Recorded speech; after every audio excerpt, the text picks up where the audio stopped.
Welcome to the third guide of high performance coaching. My name is Kenneth van Messem, and today we will be talking about mindset. Mindset is the glue that keeps everything together and the reason to start. Because if your mindset isn't in the right place, you will not have the ambition to do the effort needed to get the results. You will just not get started. And if your mindset is, I'm just going to do this 12-week program and then I'm going to back off and return back to my old ways, you are not going to sustain the results. So you'll just, everything will go back to the way it was before. Mindset is what keeps it together, is the glue between the other three pillars, and is what needed to have optimal performance. You need to be able to perform under pressure if you're a high performer. So those are things that we're going to talk about today. And we're going a little bit deeper into how the mind works and how we can make it work for us instead of against us. Now, when you look at this picture, for me, I think this one is brilliant.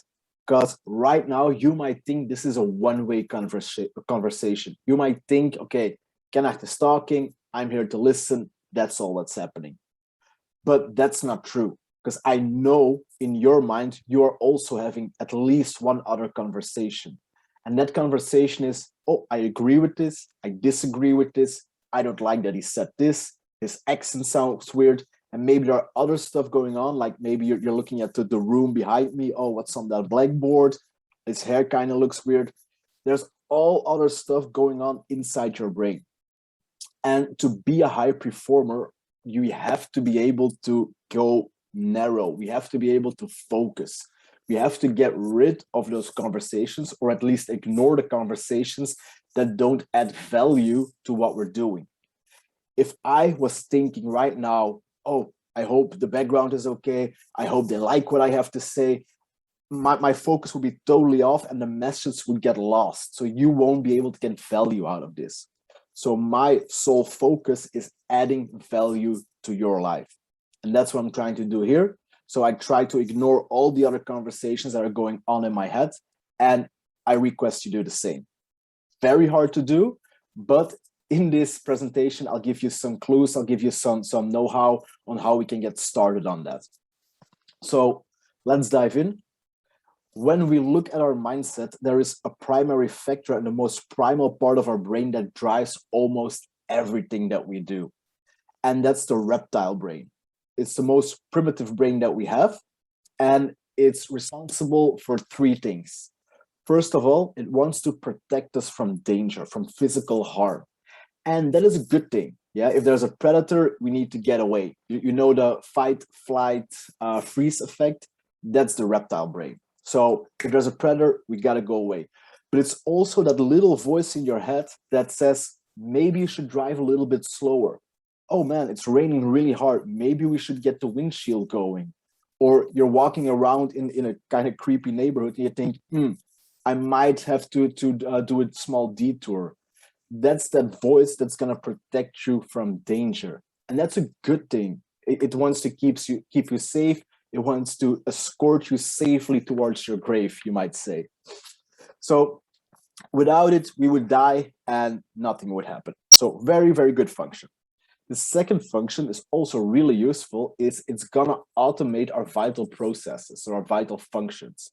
You don't have to think about breathing. You don't have to think about your organs working. You don't have to think about your heart beating. It's just automated. And that's a good thing, because if you have to think every time, oh, I gotta breathe, gotta beat my heart, we wouldn't get anything done either. But the problem or the challenge lies within the third function of the reptile brain. And that's because it cannot see the difference between your physical body and your identity. What I mean by that is during our lifetime, we all created a certain identity. We all created an image of who we are, and our body or our reptile brain is going to try to protect that image. For example, if you look at people, at poor people that won the lottery, it's always the same story. In their mind, they think, okay, I come from a poor family. I am not good enough. I waste money. I broke chances. I'm just not enough right here. Yeah. So those are the ideas that are going on in their mind. And all of a sudden they got millions of dollars in the bank. But when we revisit them 10 years later, what happened? That money is gone. And most of the time they're doing worse than they were doing before. Why? Because they still hold on to that identity of I am a poor guy from the ghetto who doesn't know how to control his money and who just likes to spend money on useless stuff. That's the identity that they have. It's also what we see a lot of times with NBA players. NBA players, a lot of times they come from very poor families. They have to struggle really hard, and all of a sudden they get lots of money. What happens when they stop playing is they blew away all their money because they still have that same mindset of that guy in the ghetto.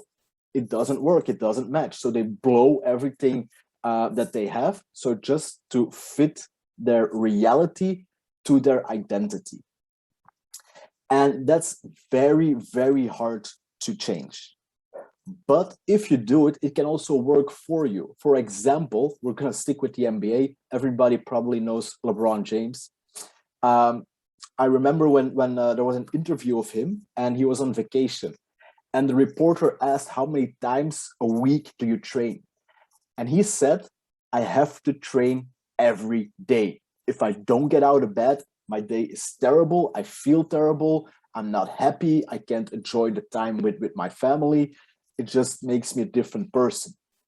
And that's a perfect example of an identity that's working for you, that's empowering you.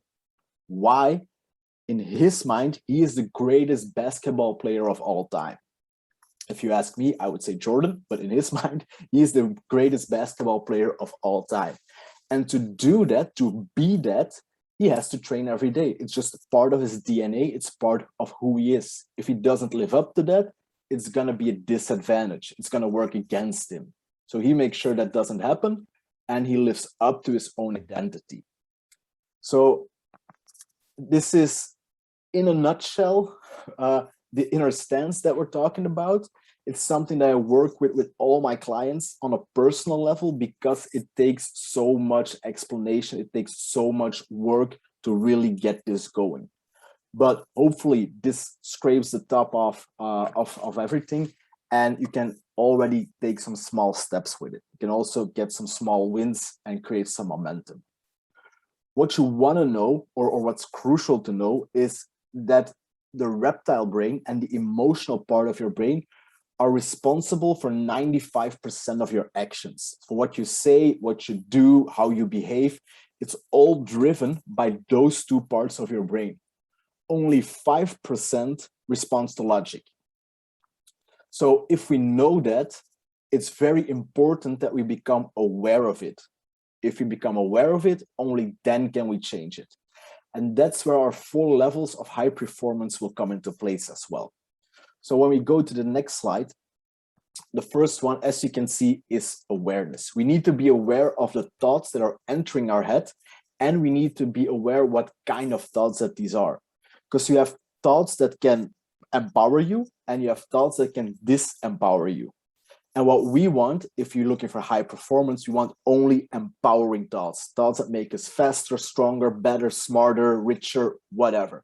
Those are the thoughts that we need. Everything that makes us doubt that it's not good enough, it has to go. So this exercise that you can do, it's called the paperclip exercise. It's very simple. You just start with 50 paper clips in your left pocket. And every time that you have a thought that's disempowering, that creates anxiety or stress or negative thoughts, you just take one paperclip and you put it into your right pocket. And you'd be surprised how fast those paper clips change pockets. This is a first step of becoming aware of your thoughts. You don't have to do anything with them yet. Just become aware. Oh, okay, this thought comes into my mind. Is it empowering? Is it disempowering? It's disempowering. Change the clip. Okay? Very, very simple exercise, but it's crucial that we take this first step to discover what those thoughts are. Then the next part, so if we found out, okay, we have these thoughts, we have a lot of disempowering thoughts, we want to identify them. We want to see, okay, what are these thoughts? And we want to take ownership, because only when we take ownership of our thoughts, then can we start to change them. And what I mean by that is a lot of people, and especially these days, make excuses. They play the victim. And why do they play the victim? Is so that they're not responsible for the result. Oh, of course, it was crisis. I lost my business, but it was all due to COVID. Any excuse is good, so they don't have to feel responsible for their failures. They get sympathy from other people. Oh yeah, it were really hard times. Oh, you did your best, and all that great sounding crap. Because that's basically what it is. It's just crap, so they don't have to deal with the results that they got. But if you take ownership, okay, it's COVID, I have to pivot my business, I have to change a few things, I can still make this work. Now, when I take ownership, I can see solutions, I can handle accordingly. And it's the same thing with those thoughts. If we see every time that I have to do a difficult conversation, or maybe I have to fire somebody, oh, I can't fire anybody. Oh, I know this guy, he's a friend of mine. And all the excuses that we make, they keep us stuck in place. They keep us where we're at, and they make us feel bad in the long run. But when we choose to take ownership over those thoughts, okay, he's a friend of mine, but this isn't working out. He's destroying my business, and he's not living up to his full potential. So I'm going to take ownership over the situation. And because he's a friend of mine, I'm going to be honest with him. I'm going to fire him. It's going to be good for my business. And I'm going to let him move on to the next part of his life, where he can live a fulfilling life, where he can live up to his potential. For example, there are a lot of things where this applies to. Just try to look, okay, what are those thoughts? Do I take ownership over them? Or am I making excuses? Am I playing the victim? Very difficult to do on your own. So I would advise you to get some accountability going, because people lie to themselves more often than not. And high performance is getting rid of those lies. It's a brutal honesty, so we can make decisions accordingly. When we reach level 3, we're gonna push you. We're gonna push you out of your comfort zone. And you're gonna make a distinction between growth choices and comfort choices. And what I mean by that is, if you wanna get in shape, it's very common to subscribe to a gym. The comfort choice would be, oh, I go to Planet Fitness, I eat pizza every Tuesday there, I'll sit on the bike and I'll ride along for 20 minutes while I'm watching my favorite show, and then I'm out of there. That will be a comfort choice. You think you're doing something that's working towards your goal, but you're just keeping yourself busy. It's pure laziness. It's the easy way out. It's looking for that shortcut. It doesn't help you. If you choose growth, you would say, okay, I'm going to sign up at a CrossFit gym, or I'm going to work with a personal trainer, and I'm going to make sure he's going to bring the intensity to my training that I need. I'm going to make sure he's going to look at my nutrition, and that he's going to keep me accountable for what I put into my mouth and the results that I get. It isn't comfortable to do that. It isn't really enjoyable, but it gets the results because it's needed. So that's the growth choice that we're going to make. Same thing with business. A lot of times when I speak to entrepreneurs, oh, I'm so busy, I can't do it all. Okay, what are you doing? And then I found out, oh, we're updating our logo, or oh, the website needs a new color. Again, bullshit. It's not going to bring in money. It's not having any return on investment. What you need to do is call those prospects. What you need to do is get those leads on the phone. Those are things that are usually less comfortable, but that's where the result lies. So part 3, choose growth over comfort. And then we come to the final part, which is part 4, and that's where we're gonna focus on more tools and tricks, life hacks, if you want to call it, is we're gonna focus on the how. Now, you can argue like the paperclip exercise is a how. Yes, it is, but it is because we want to create awareness first. What I mean by level 4 are, for example, journaling, a gratitude list, a power list, all those self-help things that are going around in the entrepreneurial world. Those are hows. But if you focus on who you need to be, those hows will take care of itself. Of course, I can guide you. I know a lot of these things that work, that are very good tools to use. But if you're not the person you need to be, those tools will not do anything for you.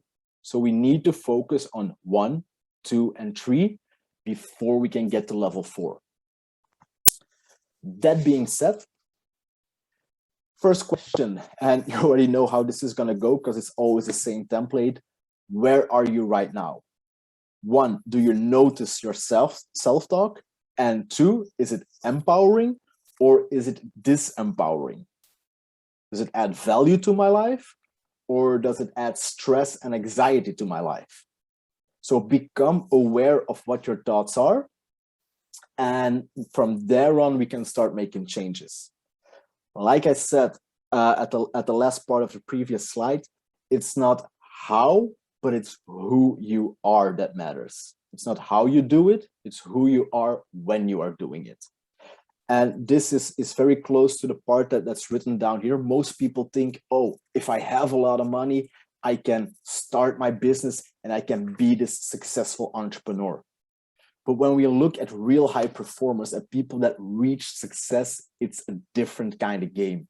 They reverse everything. They're like, no. I am a great entrepreneurial mind, so I'm gonna do project X, and that's gonna make me a lot of money. So I have a lot of money.